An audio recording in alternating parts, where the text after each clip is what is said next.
तर काही नाही झालं तरी हां तर पकडा पकडा त्याला ठोका धरून. ही जी वृत्ती आहे ना भाजपची ही फार बेकार आहे.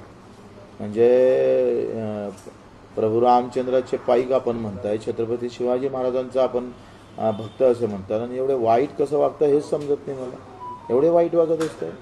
अरे राजकारण काही सात्विकता शिल्लक ठेवान का नाही ठेवणार तुम्ही? फक्त विरोधक आहे, तुमच्या विरोधात बोलतोय, आंदोलन करतोय म्हणून जिथं सापडन तिथं गुंडाळाचं काम करायचं. केवढी कुठली मस्ती आली तुम्हाला हे? यांनी चले चपाट्याला सांगून ठेवलं खाली का रोज बच्चू कडूच्या विरोधात बोलायचं, रोज काही ना काही बोलल्याशिवाय त्याला ठेचायचं. जो महाराष्ट्रभर फिरतं ना त्याला पहिले अमरावती जिल्ह्यात ठेचा, आणि मग त्यांना पदं भेटतात लगेच.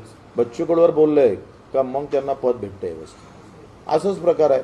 आता काय पोलिसांनी निष्पन्न केलं मला माहीत नाही, पण एक प्रामाणिक कार्यकर्त्याच्या बदनाम केल्यामुळं त्याच्या वडिलाला भरती करावं लागलं.